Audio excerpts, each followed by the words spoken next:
علی بھائی اکثر لوگ آپ کا ایک کلپ کاٹ کر کہتے ہیں جس میں آپ نے کہا کہ یوراج سنگھ کو ولی کہا تھا. او میرے بھائی یہ آؤٹ آف کانٹیکسٹ ہے. یہ تو اسی طریقے سے قرآن میں لکھا ہے حضرت عیسیٰ اللہ کے بیٹے ہیں, لکھا ہوا ہے, لیکن ساتھ لکھا ہے لقد کفر الذین قالوا ان اللہ هو المسیح ابن مریم, اور لقد کفر الذین قالوا ان اللہ ثالث ثلاثہ.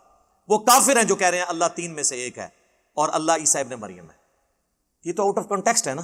اگر آپ اتنا لے لیں, میں نے یہ کہا تھا کہ اگر کوئی شخص ولایت یہ مانتا ہے کہ کوئی کرتب کر کے دکھا دے یا روٹین سے ہٹ کے کوئی کام کروا دے چاہے اس کے عقیدے برے بھی ہوں, تو پھر یوراج سے بڑا کوئی ولی نہیں ہے. یہ میں نے پھکی الزامی طور پہ یہ کہا تھا. اور میں تو تہاڈے ولیاں نو ولی مننے سے تیار نہیں ہاں, تو میں سکھاں دے ولیاں نو کتوں ولی مان لینا ہے پھکی. میں جو کرائٹیریا بنایا ہوا ہے صحابہ اور اہل بیت والا, وہ میں تہاڈے بابے نو نہیں منتا تو سکھاں نو میں کتوں مننا ہے؟ وہ تو ویسے ہی کافر ہیں لاجیکلی.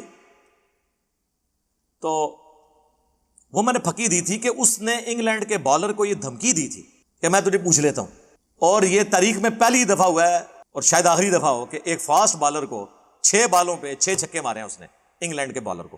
سپنرز کو گیری سوبر نے مارے ہیں, پچھلے دنوں اس نے بھی مار دیے ہیں, پولارڈ نے. لیکن فاسٹ بالر کی تو کوئی ایک آدھ بال تو کوئی یارکر بھی لگ سکتا ہے, وہ کیچ ہو سکتا ہے, کوئی سنک نکل سکتی ہے, چھکے کے بجائے چوکا ہو سکتا ہے, یہ بھی چانس ہوتے ہیں. تو میں کہ پھر انہوں ولی مان لو تسی, انہیں تو کر کے دکھاتا جے. اور تواڈے سارے ولی کٹھے ہو کے نا کوئی ایک پاکستانی بیٹسمین کو 6 چھکے دوا دیو تو تواڈا ولی بھی مان لوں گا. تو یہ میں نے الزامی بات کی تھی, وہ میرا پورا کلپ آپ دیکھیں.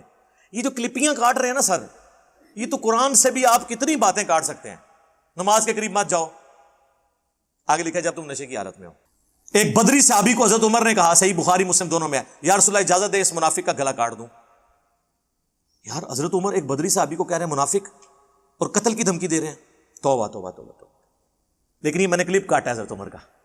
پوری بات یہ ہے کہ اس نے رسول اللہ کی مخبری کر دی تھی اور کفار مکہ کو کہہ دیا تھا کہ حضور ان قریب تم پہ چڑھائی کرنے والے ہیں, اور یہ جو میں نے حضور کا سیکرٹ لیک کیا ہے اس کے عوض تم میرے اہل و عیال اور میرا مال جو مکے میں ہے اس کی سیفٹی کی ضمانت دو, کیونکہ میں نے حضور کا راز تمہیں لیک کر دیا ہے. اب نبی کے راز کو لیک کرنا, رسول اللہ کے ساتھ غداری کرنا منافقت ہی ہے نا, اور کیا ہے؟ عملاً تو نفاق ہے نا, عقیدے میں نہ ہو تو, لیکن کمزوری ایمان کا شکار ہو کے اس نے کیا. حضور علیہ السلام کو اللہ تعالیٰ نے وحی کے ذریعے بتا دیا. آپ نے مولا علی کو اور ایک اور صحابی کو بھیجا کہ فلاں جگہ ایک عورت ہے جس کے پاس وہ خط ہے, وہ خط مشرکین عرب کے پاس نہیں پہنچنا چاہیے. حضرت علی جو ہے وہ باقی ساتھیوں کو لے کے ایک جگہ پہنچے, اس عورت تک پہنچ گئے, اس عورت کی تلاشی لی, وہ خط نہیں ملا. اس عورت نے کہا میرے پاس کوئی خط نہیں ہے سر.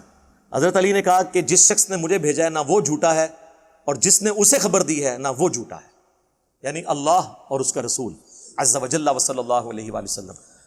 اگر مجبوراً تیرے کپڑے بھی اتروانے پڑے تو میں وہ خط ریٹریو کروں گا. پھر اس نے اپنا جوڑا کھولا بالوں کا, اس میں سے وہ خط نکال کے دیا.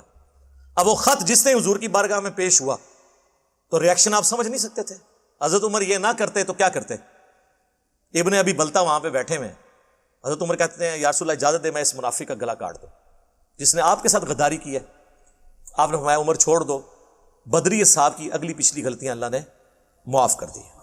یعنی حضور نے ان کے اس عمل کو کمزوری ایمان سے تشبیہ دی اور ان کی نیکی کی وجہ سے ان سے صرف نظر کر دیا, بدری ہونے کی وجہ سے. عمل ان کا غلط نہیں تھا. حضرت عمر پہ بھی کفر نہیں لوٹا اس کو کافر کہہ کے. کیوں؟ حضرت عمر جینولی سمجھتے تھے کہ یہ کفر ہی ہے نبی کے ساتھ غداری کرنا. اس ایک حدیث سے کتنے مسئلے محدثین نے نکالے ہیں کہ اگر کسی کی تعویل کی غلطی کی وجہ سے کوئی کسی کو کافر کہہ دیتا ہے تو اس کی طرف کفر نہیں لوٹتا. پھر یہ کہتے ہیں نا فلاں فلاں کو کافر کہتے ہیں تو آپ اسے کافر کیوں نہیں کہتے؟ کافر اسی وقت ہوگا جب کلمہ پڑھاتے وقت جو آپ نے منوایا تھا اس کا انکار کرے.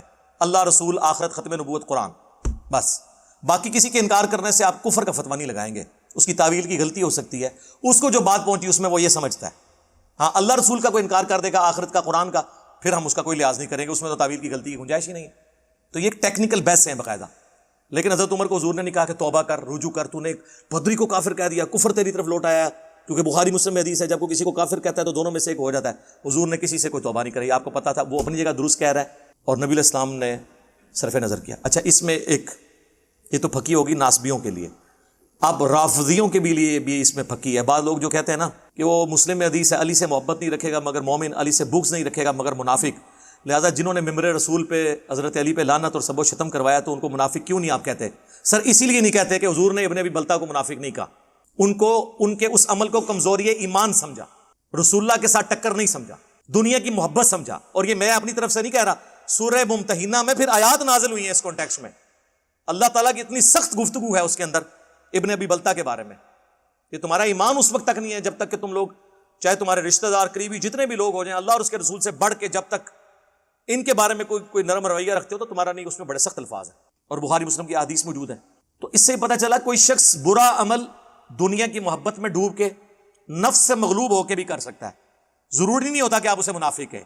لہذا حضرت علی کے دشمنوں کا منافق ہونا ضروری نہیں ہے، دنیا کی محبت کا بھی شکار ہو سکتے ہیں. جو بخاری مسلم میں حدیث ہے، آپ نے اپنا جو وفات سے 1 مہینہ پہلے شہدائے احد کے قبرستان میں خطبہ دیا تھا، اور عقبہ ابن عامر کہتے ہیں میں نے آخری دفعہ حضور کو ممبر پہ اسی دن دیکھا تھا، اس کے بعد حضور فوت ہو گئے. اس میں آپ نے کیا فرمایا تھا؟ آپ نے فرمایا کہ عنقریب میں اپنے رب کے پاس جانے والا ہوں، میں تمہارا پیش رو ہوں گا، دیکھنا میرے بعد کافر نہ ہو جانا کہ ایک دوسرے کی گردنیں کاٹنے لگو. مجھے یہ خطرہ نہیں کہ تم میرے بعد دوبارہ شرک کرنے لگو. صحابہ کے بارے میں حضور کو یہ کانفیڈنس تھا کہ اب شرک کم از کم یہ نہیں کریں گے. البتہ مجھے ڈر ہے کہ تم دنیا کی محبت میں پڑ جاؤ گے، ایک دوسرے کو قتل کرو گے اور تباہ و برباد ہو جاؤ گے جس طرح اگلے لوگ تباہ و برباد ہو گئے. اس کی نمائندہ مثال وہی لوگ ہیں جنہوں نے بعد میں دنیا کی محبت یا حکومت کے حصول کی خاطر یہ سب کچھ کیا. میں اشارتاً گفتگو کر رہا ہوں، آپ کو بات سمجھ آ جائے گی.